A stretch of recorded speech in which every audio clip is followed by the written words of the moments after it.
عبادات میں مستحبات ہیں، اسی طرح تجارت میں بھی مستحب عمل ہیں۔ جس طرح عبادات میں جائز ناجائز عمل ہیں، اسی طرح تجارت میں بھی جائز و ناجائز کا بھی علم ہے۔ حلال اور حرام اس کا فرق کرنا تاجر کے لیے بہت زیادہ ضروری ہے، یعنی اس کے لیے یہ مسائل سمجھنا پڑھنا فرض عین ہے۔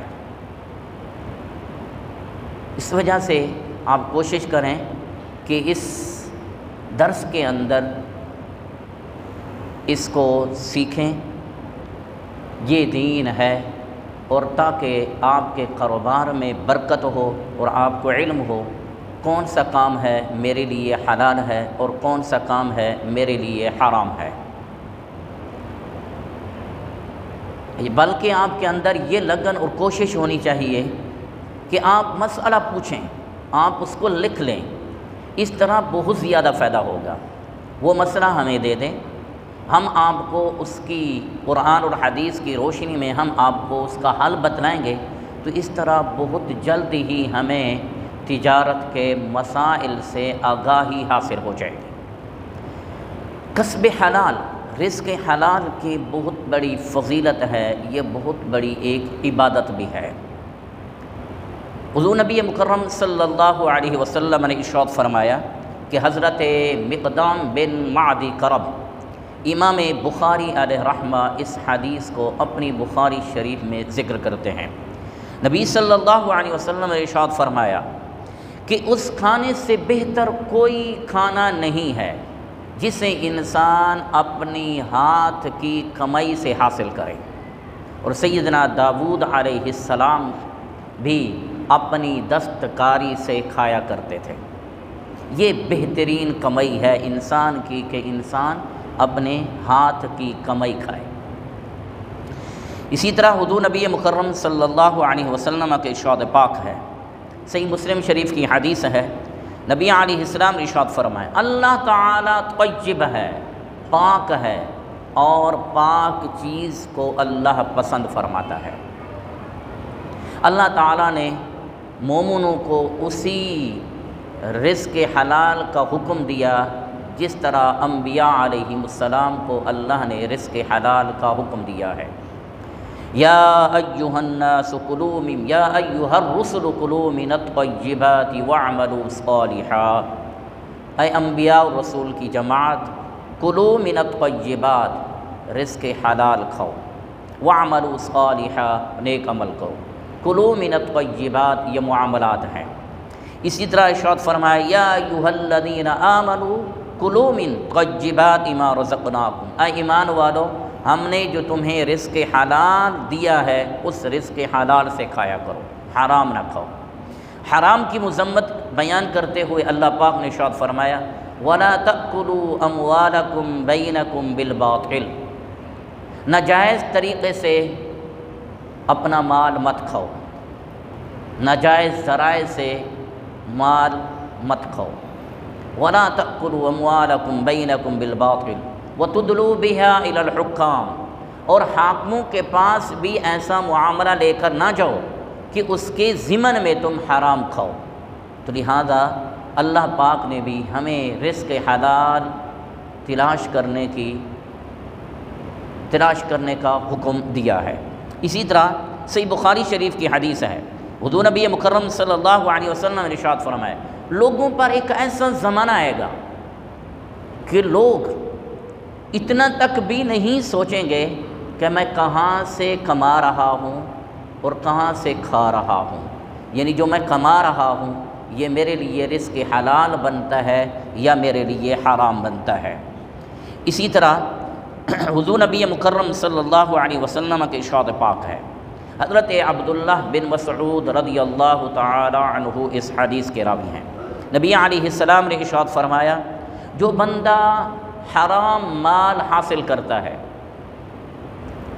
اب حرام مال حاصل کرنے کے بعد 3 عمل کرے گا، یا تو اس مال میں سے صدقہ کرے گا، تو فرمایا کہ وہ حرام مال ہے، برائی کو نہیں مٹاتی، صدقہ اس کا قابل قبول نہیں ہوتا، یا وہ خرچ کرے گا تو اللہ تعالیٰ اس کی اس روزی میں برکت نہیں رکھیں گے، برکت ختم ہو جائے گی، یا وہ مال چھوڑ کر چلا جائے گا، مر جائے گا، وصال ہو جائے گا، موت آ جائے گی، اب مال چھوڑ کر چلا گیا۔ یا تو ظاہری بات ہے انسان مال کو خرچ کرتا ہے، یا انسان اللہ کی راہ میں کیا کرتا ہے، اسے صدقہ کرتا ہے۔ اب اس میں سے انسان پیچھے مال چھوڑ کر چلا جائے گا، ان دو عملوں میں سے نہ ہوا تو تیسری صورت یہ ہے کہ وہ مر گیا، مال پیچھے چھوڑ گیا، سرکار مدینہ صلی اللہ علیہ وسلم نے ارشاد فرمایا کہ وہ اس کے لیے جہنم کا راستہ آسان ہو گیا، وہ جہنم میں جائے گا۔ اسی طرح حضور نبی مکرم صلی اللہ علیہ وسلم نے ارشاد فرمایا، حضرت عبداللہ رضی اللہ تعالیٰ عنہ سے یہ حدیث، آپ فرماتے ہیں کہ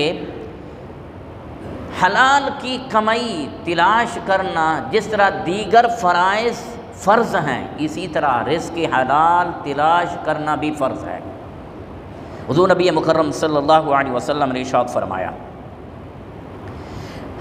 گوشت حرام، وہ گوشت جو حرام سے اگا ہو، وہ گوشت جو حرام سے اگا ہو، وہ گوشت جہنم کا حقدار ہے۔ اب آسان سی بات ہوئی کہ کوئی آدمی حرام کی کمائی کرتا ہے اور اپنی اولاد کو کھلاتا ہے، اب اس کی اولاد جو کھا رہی ہے وہ گوشت اگ رہا ہے، بڑھتا جا رہا ہے، تو فرمایا کہ حرام کی کمائی سے اگا ہوا گوشت وہ کیا ہے، جہنم کا مستحق ہے، وہ جہنم میں جائے گا۔ تو اب انسان خود بھی اسے کھاتا ہے تو ظاہری بات ہے اس کا جسم کے اندر جو ایک قوت ملتی ہے، انسان کی نشو و نما ہوتی ہے، وہ حرام کی کمائی سے ہوئی، تو نبی صلی اللہ علیہ وسلم کے فرمان کے مطابق وہ گوشت جہنم کا مستحق ہے۔ آخری حدیث، حضور نبی مکرم صلی اللہ علیہ وسلم سے عرض کی گئی، یا رسول اللہ صلی اللہ علیہ وسلم، کون سا کسب سب سے زیادہ عمدہ ہے، بہتر ہے، اچھا ہے؟ آپ صلی اللہ علیہ وسلم نے ارشاد فرمایا، اپنے ہاتھ سے کام کرو اور اچھی بے کرو۔ کیا کرو؟ اچھی بے۔ اچھی بے سے مراد یہ ہے اس بے کے اندر خیانت نہ ہو اور دھوکہ نہ ہو، اس بے میں خیانت نہ ہو اور دھوکہ نہ ہو۔ اب انسان کے پاس گاہک آتا ہے، اب انسان اسے دھوکہ دیتا ہے یا اس کے ساتھ خیانت کرتا ہے، وہ رزق حلال حرام میں تبدیل ہو جاتا ہے۔ چھوٹی سی مثال، اکثر جو ہمارے ہاں تاجروں کے ہاں یہ بات پائی جاتی ہے، چھوٹوں کی بات کر رہا ہوں، بڑوں کی بات تو بڑی ہوتی ہے، تو انسان اس کے پاس جاتا ہے، پھل وغیرہ لے لیا، کوئی راشن وغیرہ لے لیا، اب اس کی ضرورت ہے 1 کلو کی، 2 کلو کی، اس نے کہا 1 کلو مجھے سیب دے دو، کوئی پھل وغیرہ دے دو۔ اس نے کیا کیا، پیسے نکال کے اسے دیے، اسے کہتا ہے بھائی جان میرے پاس چینج نہیں ہے، چھٹے نہیں ہیں، کھلے نہیں ہیں، لہٰذا آپ جو ہے آپ 1 کی بجائے 2 کلو کر لیتا ہوں۔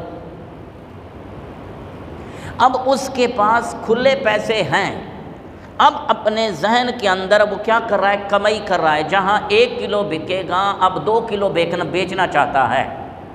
اب اس نے مسلمان کے ساتھ دھوکہ کیا ہے، کیونکہ اب اس کی ضرورت 1 کی تھی، اس کو اس نے 2 دے دیے، اب اس پر یعنی خرچ لاگت آئی 200 کی، اب اس کا لاگت بن گئی 400 اور 200 کا اس کا خرچہ اس نے بڑھا دیا ہے، اس کو پریشانی میں مبتلا کیا ہے۔ تو یہ ہے دھوکہ دہی۔ دھوکے دہی کی آگے بھی مثالیں آئیں گی تجارت میں کہ انسان دوسرے انسان کو کیسے دھوکہ دیتا ہے، کیسے خیانت کرتا ہے۔ تو سرکار مدینہ صلی اللہ علیہ وسلم نے ارشاد فرمایا، سب سے بہترین کمائی انسان کے اپنے ہاتھ کی کمائی ہے، اور دوسری بات فرمایا کہ بہترین خرید و فروخت ہو، یعنی اس کے اندر خیانت اور دھوکہ نہ ہو۔ اللہ پاک سے دعا ہے اللہ تعالیٰ ہم سب کو دین کا فہم نصیب فرمائے، آمین۔ اللہم صلی